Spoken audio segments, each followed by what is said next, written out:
साथियों, जय मां भवानी। जैसा कि आप लोग जानते हैं कि इस बिहार की तराई में सरदार डाकू मलखान सिंह का नाम कोने कोने पे छाया हुआ है, उसी तरह हमें और तुम्हें सरदार जी का नाम रोशन करना है, क्योंकि हमें और तुम्हें हमेशा होशियारी से काम करना है, क्योंकि हमारे और तुम्हारे ऊपर सरदार जी का बहुत बड़ा भरोसा है। साथियों, सरदार जी के आने का वक्त हो गया है, इसीलिए सभी लोग बिल्कुल तैनात हो जाओ, ताकि सरदार जी आए तो उन्हें यह ना एहसास हो कि हमारे आदमी गफलत की नींद में सो रहे हैं। साथियों, बिल्कुल तैयार हो जाओ। साथियों, जी मालिक। जय मां भवानी, जय मां भवानी, जय मां भवानी। जय मां भवानी। इंसाफ का नारा है, इंसाफ करूंगा, जो है पहाड़ रास्ते में साफ करूंगा। जी मालिक। दुश्मनों के लिए अब फौलाद बनूंगा, दुर्जन सिंह तेरी हस्ती को बर्बाद करूंगा। जी मालिक। मेरे बहादुरों, जी मालिक। आज जुल्म के खिलाफ ये तुम्हारा सरदार डाकू मलखान सिंह अपने हाथ में बंदूक उठाया, क्यों नहीं मालिक? तो दुश्मनों का सफाया करने के लिए। जी मालिक। मेरे साथियों, कहिए। आज की डकैती कहीं और नहीं बल्कि शाही महल में पड़े। जी मालिक। इसलिए साथियों, अपनी अपनी बंदूकें लोड कर लो। हाँ मेरे साथियों, इस घड़ी ये मेरा ऐलान,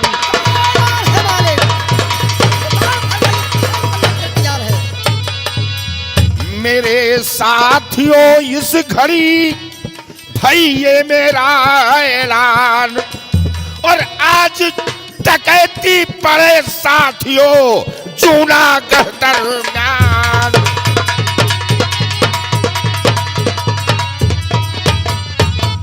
जूनागढ़ दरमियान साथियों, ना अरसा जरा लगाओ, अरसा नहीं है। जूनागढ़ दरमियान साथियों, ना अरसा जरा लगाओ, और हुक्म हमारा जही जवानों, बंदूकें सभी उठाओ।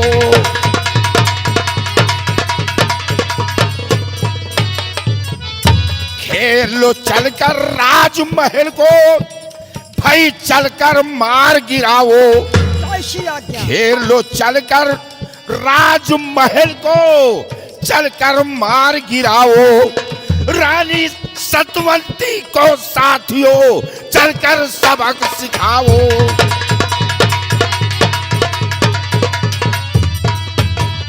और हुक्म ये मेरा बजाओ। हाँ, हुक्म ये मेरा बजाओ। हाँ, बंदूकें सभी उठाओ। हाँ, नहीं काल का शंका मेरे साथियों, कहिए मालिक। नहीं काल का शंका, और घेर लो चलकर राजमहल को, बजे कूच का टंका।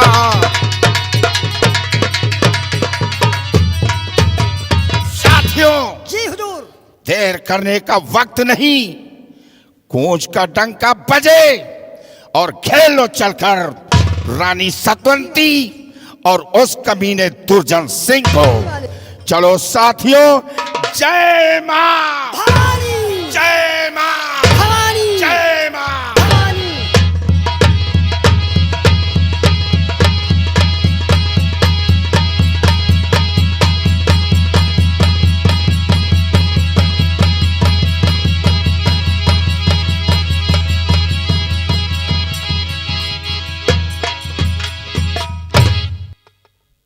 युवराज जय सिंह, तूने सोते हुए शेर को जगाया है। अरे हमारे हाथों से तूने हमारा शिकार छीना है। हम तेरी जिंदगी को छीन लेंगे। हम तेरी मौत बनकर तेरे पास आ रहे हैं। युवराज जय सिंह, जब तक तुझे मौत के घाट नहीं उतार देंगे तब तक हम चैन से नहीं बैठेंगे। आ रहा हूं जयसिंह, तेरी मौत का पैगाम। कई दिन हो गए और कई दिनों से मंत्री जी मुझे दिखाई नहीं पड़े। ना जाने वो कहाँ हैं। उन्हें तो जरा भी मेरी फिक्र ही नहीं रहती।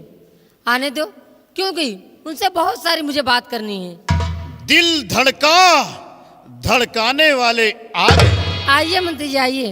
अभी मैं आप ही के विषय में सोच रही थी, क्योंकि आपसे ना मुझे बहुत सारी बातें करनी है। और महारानी जी, हाँ मुझसे बातें करने से पहले हाँ। हम आपसे एक जरूरी बात करना चाहते हैं। आप मुझसे बात करना चाहते हैं? हाँ महारानी जी। बतलाइए, आखिर वो कौन सी बात है जो आप मुझसे करना चाहते हैं? सुनिए महारानी जी। हाँ महारानी जी, हाँ हमारी बात को ध्यान से सुनिए। बतलाइए ना, आखिर बात कौन सी जो आप कहने में इतना हिचकिचा रहे हैं? सुनिए।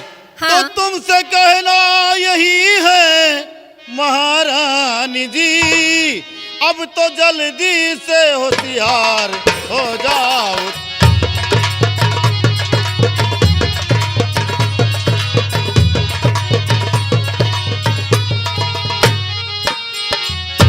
तुमसे कहना यही है महारानी जी, अब तो जल्दी से होशियार हो जाओ तुम।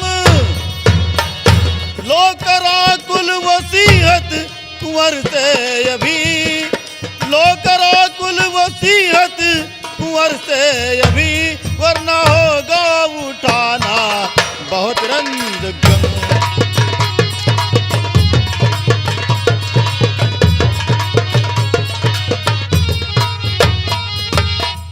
महारानी जी, हाँ। जितनी जल्दी हो सके युवराज जय सिंह से वसीयतनामा अपने नाम करवा लीजिए। लेकिन मंत्री जी, एक बात मैं भी आपसे पूछना चाहती हूँ जो मेरे समझ में बिल्कुल नहीं आ रही। कौन सी तो बात? इतनी जल्दी वसीयती की क्या है पड़ी, इतनी जल्दी वसीयती की क्या है पड़ी, मंत्री जी आप इतना क्यों हैरान हैं? अवश्य बताऊंगा महारानी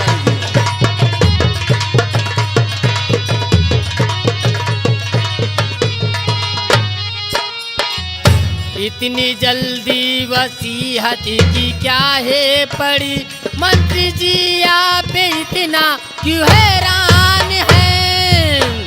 राज रानी हूँ मैं, हुकूमती मेरी। हाँ, वो तो है महारानी जी।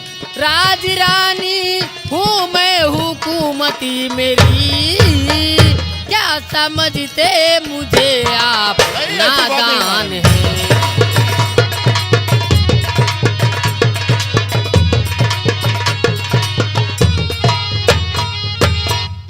मंत्री जी, हाँ जब महारानी। आप अच्छी तरीके भली भांति जानते हैं कि जूनागढ़ की मैं महारानी हूँ, यहाँ पे मेरी हुकूमत चलती है, तब वसीयतनामा पे दस्तखत करवाने का मतलब मैं समझी नहीं। ओहो महारानी जी, हाँ। जरा दिमाग पर जोर डालिए कि पिता के मरने के बाद उसकी संपत्ति का वारिस उसका पुत्र होता है, और आप तो उसकी सौतेली माँ हैं, दूसरी माँ हैं। इसलिए जितनी जल्दी हो सके युवराज जय सिंह से वसीयतनामा अपने नाम करवा लीजिए। अरे हाँ, ये बात तो मैंने कभी भी अपने दिल में सोची नहीं थी।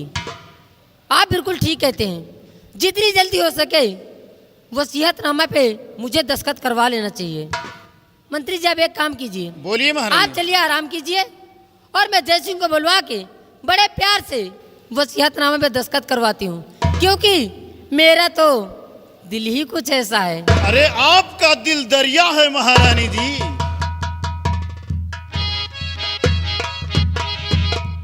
बिहारी लाल, इसी वक्त चले जाओ मेरे बेटे जय सिंह के पास और उसे जाके कह दो कि तुम्हारी माँ अपने कमरे में बड़ी बेसब्री से तुम्हारा इंतजार कर रही है। और हाँ, हमारे कमरे में चले जाना, जो अलमारी है उसमें वसीयतनामा रखा हुआ है, उसे भी संग में ले आना। जैसे आ गया हुजूर। चाहिए।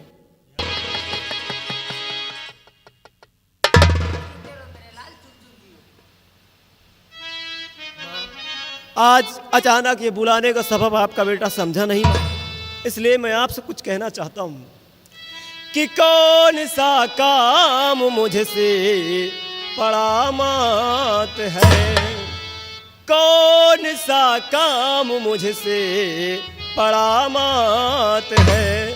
जल्दी बतलाइए, जल्दी बतलाइए, कौन सा काम मुझसे, कौन सा काम मुझसे पड़ा मात है। जल्दी बतलाइए, जल्दी बतलाइए, और सेवा में बेटा हाजिर खड़ा आपके, सेवा में बेटा हाजिर खड़ा आपके। जल्दी फरमाइए, जल्दी फरमाइए, सेवा में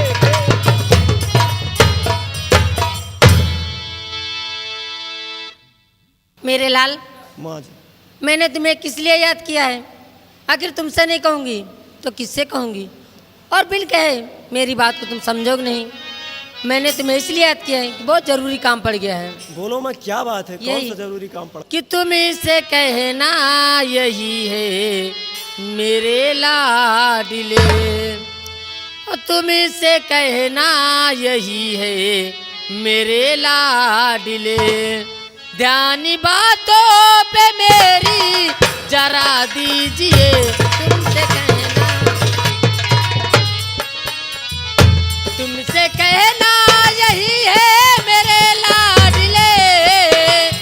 ध्यान बातों पे मेरी जरा दीजिए, और इस वसीहती पे दस्तखत करो जल्दी तरी, और इस वसीहती पे दस्तखत करो जल्दी तरी। कुल रियासती मेरे नाम कर दीजिए, इस वसीहती पे। मेरे लाल, सिर्फ इस वसीयतनामा पे तुम्हें 3 दस्तखत करने हैं। ये लो, 1, 2 और 3। माँ, हाँ। अगर बात दस्तखत की है तो लो, इसमें दिक्कत क्या है? अभी और इसी वक्त मैं दस्तखत किए देता हूँ। मैं जानती हूँ। 3 सिग्नेचर करने हैं। हाँ लेकिन माँ, हाँ, दस्तखत करने से पहले एक बार मैं इस वसीयतनामे को पढ़ना चाहता हूँ। अरे मेरे लाल, पढ़ने के लिए तो सारी जिंदगी बाकी है। पहले दस्तखत कर दो, बाद में आराम से पढ़ते रहना। माँ, पहले दस्तखत करने में क्या हर्ज है? कुछ भी हर्ज नहीं है, लेकिन उससे पहले मुझे पढ़ लेने दो। अरे क्योंकि कॉलेज में मुझे गुरुजी ने बताया था, क्या बताया कि था? बेटा, कभी भी किसी कागज पे दस्तखत करने से पहले एक बार उसे अच्छी तरह पढ़ लेना चाहिए। मैं मानती हूँ, तुम्हारे गुरुजी ने जो कुछ भी कहा है बिल्कुल सही कहा है। अगर कोई गैर व्यक्ति तुम्हें किसी कागज पे दस्तखत करने के लिए कहे तो सबसे पहले उसे पढ़ना चाहिए और सोच समझ के तब दस्तखत करना चाहिए। और मैं तो तुम्हारी माँ हूँ, जो कुछ भी कर रही हूँ तुम्हारे भलाई के लिए कर रही हूँ, इसीलिए कर इस पे दस्तखत कर दो और बाद में आराम से पढ़ते रहना। क्यों, है कि नहीं? देखो माँ, आपसे मैं विनती कर रहा हूँ, बार बार रिक्वेस्ट कर रहा हूँ, सिर्फ एक बार की तो बात है, पढ़ लेने दो। जरा मैं भी तो जानूं कि आखिर इस वसीयतनामे पे लिखा क्या है। चलो एक ठीक बार पढ़ है, लेने दो। अगर तुम्हारी ये जिद है तो पढ़ लो, मुझे कोई दिक्कत नहीं। ठीक है। पढ़ लो। बैठ जाइएगा माँ जी। हाँ, मैं युवराज जय सिंह अपनी मर्जी के मुताबिक अपना ये जूनागढ़ राज अब तो पढ़ लिया ना, अपनी सौते। अब तो कोई दिक्कत नहीं, अब दस्तखत कर दो जल्दी। ओहो माँ, अभी तो पढ़ना शुरू किया है, आप इतनी उतावली क्यों हो रही हैं? नहीं, एक काम कीजिए, आप हाँ। बैठिएगा, मैं दस्तखत कर दूंगा, आप क्यों चिंता करती हैं? बैठिएगा। अपनी मर्जी के मुताबिक अपना ये जूनागढ़ राज अपनी सौतेली माँ सतवंती के नाम कर रहा हूँ। आज से इस रियासत पर मेरा कोई अधिकार नहीं है। अब तो पढ़ लिया ना, अब जितनी जल्दी हो सके इस पे दस्तखत कर दो, क्योंकि मुझे और भी काम है। दस्तखत? हाँ, दस्तखत। इस वसीयतनामे पे दस्तखत मैं किसी भी कीमत पर नहीं करूंगा माँ। एक बात कान खोल लो, सुन लो जय सिंह। बोलो, क्या कि मेरे कहना चाहते कानों को ना सुनने की आदत नहीं है। अच्छा, अगर तुम्हारे कानों की ना सुनने की आदत नहीं है तो जयसिंह की जुबान को भी हाँ कहने की आदत नहीं है और दस्तखत नहीं करोगे। तो तुम दस्तखत इस पे नहीं करोगे? नहीं लेकिन करूंगा। क्यों नहीं करोगे? इसलिए कि क्यों करूं मैं वसीयत अब तेरे नाम पे, यह रियासत है मेरी, मैं हकदार हूं और बाप के बाद बेटा ही वारिस बने। हाँ, बाप के बाद बेटा ही वारिस बने। इतना नादान नहीं मैं समझदार हूँ, बाप के बाद बेटा ही। इसलिए दस्तखत नहीं करूंगा माँ। ओहो, तो बात यहाँ तक आ पहुंची है कि रियासत किसकी और किसका अधिकार है। शायद तुम नहीं जानते जयसिंह क्या कि मैं कौन हूँ। तुम मेरी माँ हो मुझसे ज्यादा, और तुम्हें कौन जान सकता। तो मेरी बात कान खोल के सुन, तुम कौन हो और मैं कौन हूँ। तो जिनके बेटे और तुम उन्हीं की पत्नी हूँ मैं, और बेटे से ज्यादा पत्नी का अधिकारी है, और अब हुकूमत यहाँ पर चलेगी मेरी। और अब हुकूमत यहाँ पर चलेगी मेरी। सोचना तेरा जयसिंह सब बेकार है। अब हुकूमत तुम्हारा सारा सोचना बिल्कुल सब बेकार है जयसिंह, क्योंकि इस जूनागढ़ की मैं महारानी हूँ और तुम जिनके बेटे हो मैं उनकी पत्नी हूँ। इसलिए फर्जी की बातें मत सोचो, चुपचाप वसीयतनामा पे दस्तखत कर दो। माँ, इस जूनागढ़ की रियासत की मलकिन तुम खुद में खुद हो, और फिर ये सब करने की क्या जरूरत है।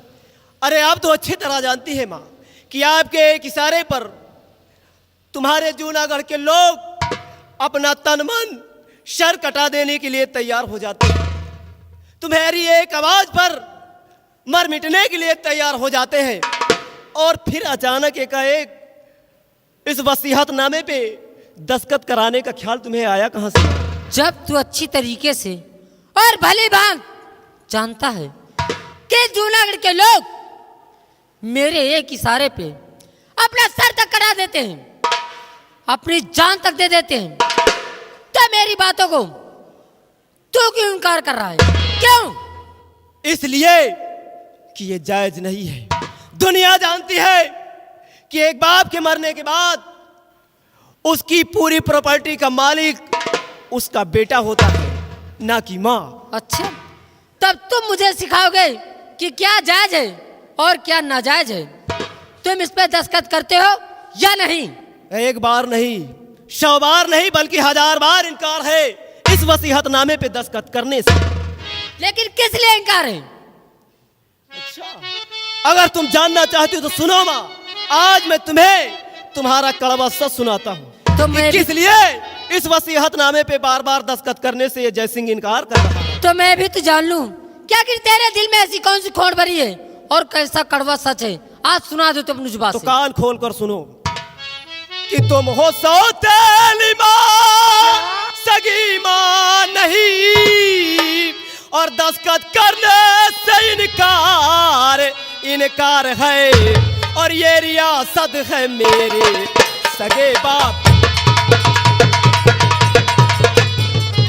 हाँ, ये रियासत है मेरे सगे बाप की, और इस पे किसी का नया अधिकार है। ये रियासत है मेरे सगे बाप की। वाह जयसिंह वाह, बहुत खूब। अच्छा हुआ कि जो मेरे दिल में थी वो बात तुमने कह दी। अभी तक मैं खामोश थी क्योंकि तुम मुझे माँ कहते थे, लेकिन सौतेली कहकर बहुत अच्छा किया। सौतेली माँ क्या होती है मैं तुम्हें अब बताऊंगी। और बात रही दस्तखत की, तो किसी ने बिल्कुल ठीक कहा है कि अगर सीधी उंगली से घी ना निकले तो उंगली को टेढ़ी करनी पड़ती है। घी बड़ी आसानी से निकल आता तो है। मैं भी कहता हूं कि टेढ़ी कर लो उंगली, अगर घी निकलता है तो निकाल लो। तो दस्तखत मैं तुमसे करवा के रहूंगी, और जयसिंह दस्तखत तुम करोगे। दुनिया की कोई भी ताकत इस वसीयतनामे पे दस्तखत मुझसे नहीं करा सकती। तुम चाहे जो कुछ कर लो, कितना भी मुझ पर सितम और जुल्म ढालो, लेकिन जब तक जय सिंह के जिस्म में जान है, इस वसीयतनामे पे 1000 बार दस्तखत करने से इनकार है। जानती हूँ, पाल पोस के तुम्हें मैंने सयाना इसी दिन के लिए किया कि कल के सयाने होके मेरे सामने कैंची जैसी जुबान चलाओ और मेरा कहना मानो नहीं, और तुम इस पर दस्तखत करोगे नहीं। गलत आपने कहा। आपने मुझे पाल पोस कर इसलिए सयाना किया क्योंकि वक्त आने पर आप मुझसे सिग्नेचर कराकर इस प्रॉपर्टी का मालकिन बनकर आप बैठ जाओगे। कैंची जैसी जुबान।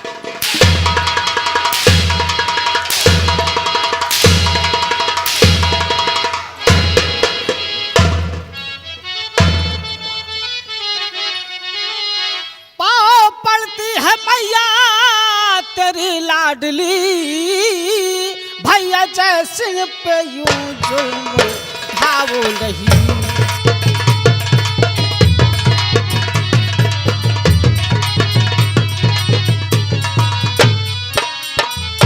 भैया पड़ती है मैया तेरी लाडली, भैया जय सिंह पे यूं जुल्म ढाओ नहीं। इनके बदले में चाहे मुझे दे दो सजा, इनके बदले में चाहे मुझको दे दो सजा। भैया जय सिंह पे कोड़े चलाओ नहीं। आप ऐसा मत करो।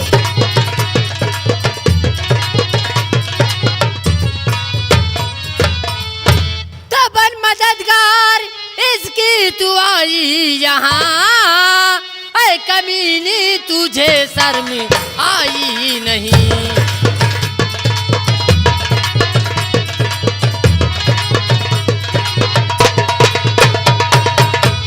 बन मददगारी इसकी तू आई यहाँ, ऐ कमीनी तुझे शर्म आई नहीं। मेरे दुश्मन किया कर सिफारिशी करे,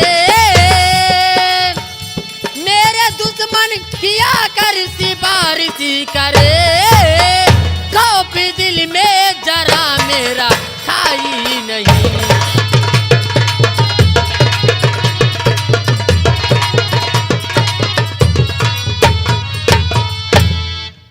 बोल हरामजादी, कौन हूँ मैं तेरी? कौन मैं तेरी?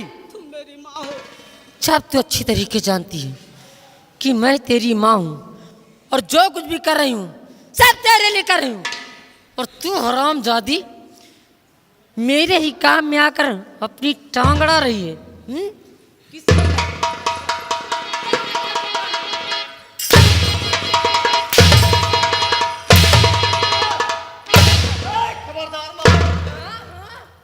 अगर अब तुम्हारा तुमने मेरी बहन की तरफ हंटर चलाए माँ, तो याद रखना तुम्हारे हक में ठीक नहीं होगा। मैं भूल जाऊंगा कि तुम मेरी माँ हो। वाह, क्या प्यार है भाई बहन में। अरे रंजना, हाँ भैया। पगली तू यहाँ क्या करने आ गई? तू जा यहाँ से।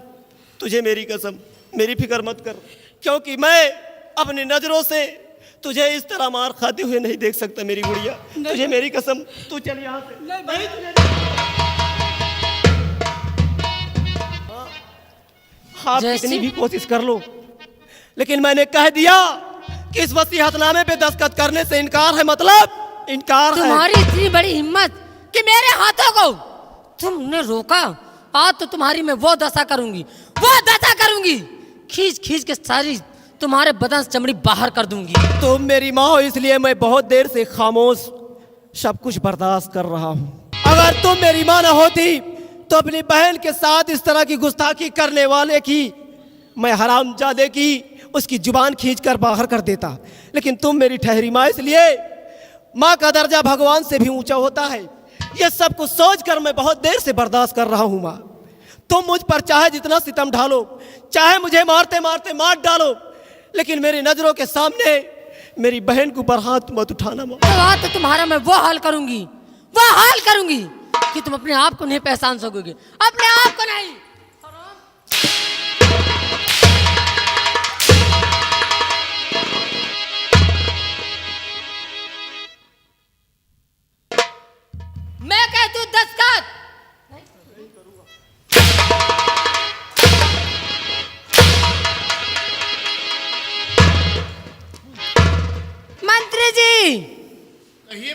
जी आदेश फरमाइए महारानी जी। सब किए कराए पे पानी फिर गया। बात क्या है? बात यह है कि जय सिंह ने वसीयतनामा पे दस्तखत करने से इनकार कर दिया है। कैसा लड़का है आपका ये? चुपचाप अभी और इसी वक्त यहाँ से चले जाओ, क्योंकि ये मेरा आपसी मामला है, मेरे घर का झगड़ा है और बेहतर यही होगा कि अब आप इस काम में दखल अंदाजी ना करें। जय सिंह, क्या तुम्हारे अंदर अब इतनी भी तमीज नहीं रह गई कि अपने उधर बड़ों से कैसी बात करनी चाहिए? मुझे अच्छी तरह मालूम है कि अपनों से बड़ों के साथ कैसे पेश आना चाहिए। तुम्हें या इस हरामजादे को समझाने की जरूरत नहीं है। शायद तुम्हें पता नहीं कि मंत्री जी भी अपने परिवार के एक सदस्य हैं। अच्छा, मंत्री जी भी हमारे परिवार के एक सदस्य हैं? हाँ। अरे सदस्य तो घर का कुत्ता और बिल्लियां भी होती है, इसे कुत्ता कहूं या बिल्ली। देखिए मंत्री जी, अगर मैं अपने आपे से बाहर आ जाऊंगा तो ना जाने क्या कुछ यहाँ हो जाएगा। इसलिए अभी मैं आपको शराफत के साथ समझा रहा हूँ कि आप और अभी इसी वक्त यहाँ से चले जाइए। जय सिंह। अगर हमारे जूते उतर जाएंगे तो तुम्हारे सर के बाल जमीन पर नजर आएंगे। ओह, तो बात यहाँ तक आ पहुंची है। लेकिन शायद तुम्हें पता नहीं कि मंत्री जी के औकात और हैसियत के बारे में जानोगे ना तो तुम्हारे पैरों तले से जमीन खिसक जाएगी। इसकी औकात के बारे में जितना कुछ मैं जानता हूँ माँ, शायद तुम नहीं जानती। जय हरामजादा इतना गिरा हुआ और घटिया किस्म का इंसान है कि इसकी सूरत देखना पाप है। चुपचाप यहाँ से चले जाइए मंत्री जी, शराफत इसी में है। अभी और इसी वक्त 9-2-11 हो जाए। अच्छा, तो मुझे लगता है कि सच्चाई अवगत करानी ही पड़ेगी। क्या है इस हरामजादे की सच्चाई? मैं तुम्हें इस कमीने के सच्चाई के बारे में बताता हूँ। ये हरामजादा हमारे राज दरबार का है क्या? एक छोटा मोटा मामूली सा तुच्छ नौकर जिसकी औकात हमारे जूतों के धूलों के बराबर भी नहीं है। उसकी औकात के बारे में आप मुझे बताना चाहती हैं? जिसे तुम कह रहे हो कि मंत्री जी की औकात अपने जूतों के धूलों के बराबर नहीं है, इनकी औकात और इनकी हैसियत यह है कि कोई और नहीं बल्कि ये तुम्हारे होने वाले पिता हैं।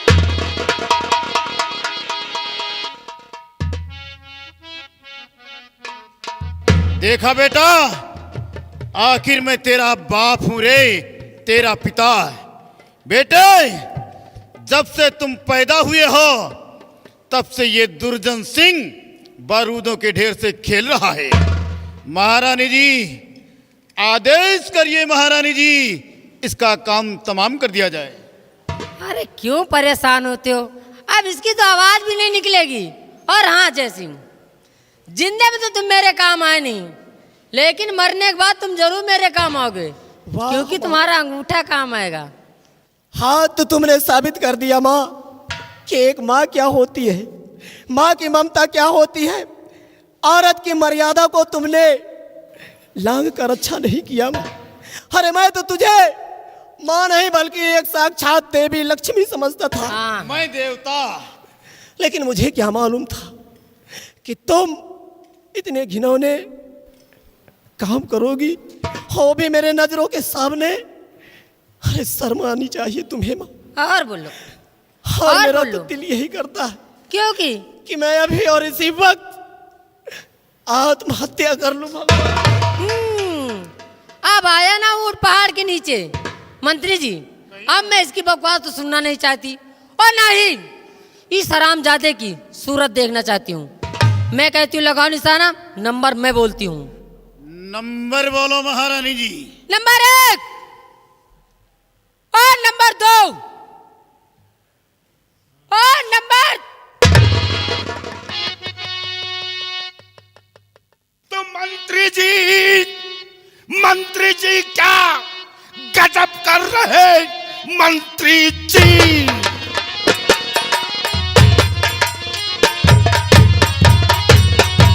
तो मंत्री जी क्या गजब कर रहे। एक बच्चे की चाह के क्यों पीछे पड़े।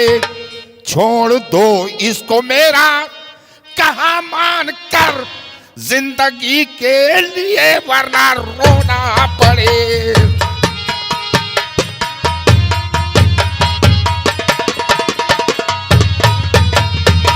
तो बागी है ये इस हुकूमती का गद्दार। इस हुकूमत का गद्दार और बागी है ये, इसने आंधी बगावत की फैलाया है। हुक्म जबकि मेरा इसने माना नहीं, हुक्म फांसी का ही मैंने दिलवाया है। जानता हूँ तुझे खूब अच्छी तरह जानता हूँ।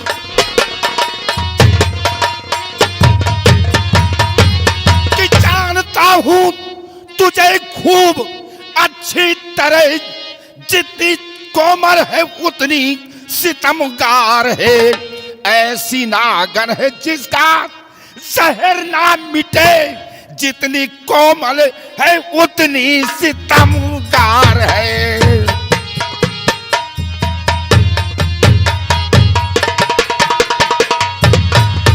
महारानी सतवंती, अगर जान प्यारी है तो इस लड़के को छोड़ दे। मैं जानना चाहती हूँ कि आखिर तुम कौन हो? हमारी तुम्हारी क्या दुश्मनी है? किस लिए यहाँ पे हो? क्या नाम है तुम्हारा? जानना चाहती है कि मेरा नाम क्या है? मैं जानना चाहती हूँ। बिहार का शेर, गरीबों का हमदर्द।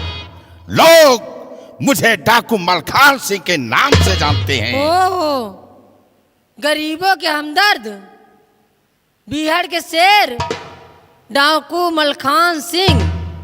लेकिन मलखान सिंह, तुम्हारे जैसे कितने डाकू मलखान टलखान पलखान देखे, चुपचाप जिस रास्ते से आए हो उसी रास्ते से वापस चले जाओ।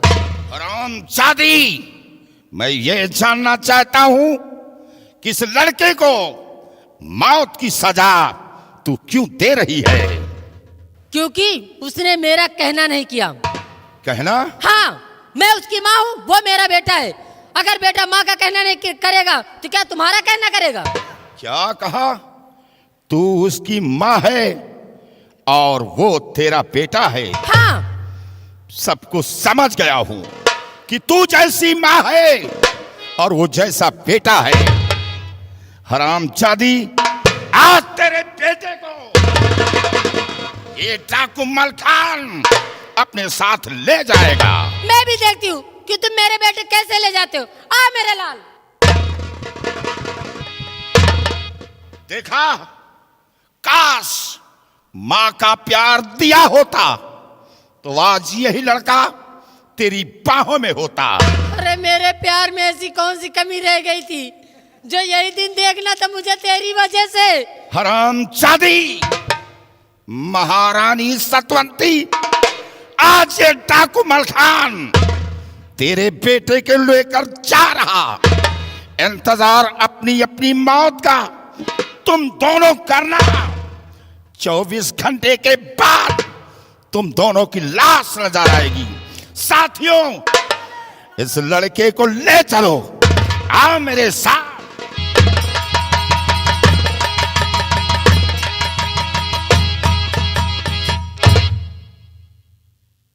वाह मंत्री जी वाह। अरे इसी दिन के लिए तुम्हें खूब काजू बादाम किशमिश खिला रही थी, क्या क्या मुझे कह के नहीं गया और तुम खड़े होकर चुप्पे देखते रहे। अरे तुम्हारे हाथ जगाड़ कर मेरे हाथ में रिवॉल्वर होती तो मैं सबको गोली से भूंज के रख देती। घबराओ नहीं महारानी जी, मैं अभी इसी वक्त उन डाकुओं का पीछा करता हूँ और गोलियों से उन्हें मैं भून डालूंगा। इसी वक्त जाता हूँ महाराज। समझ में नहीं आता कि आखिर डाकू मलखान कौन है? कौन है आखिर ये? क्या मेरी इसकी दुश्मनी है? मेरी तो डाकुओं से कोई दुश्मनी भी नहीं थी, लेकिन जो कुछ भी हुआ बहुत बुरा हुआ। और एक बात जूनागढ़ के वास्ते ध्यान रखना, ध्यान रखना एक बात, अगर किसी ने भी मेरे खिलाफ बगावत करने की कोशिश की तो याद रखना, अगर उसे भी एक एक करके फ्रिज का पानी ना पिलाई तो मेरा नाम भी महारानी सतवंती नहीं। याद रखना।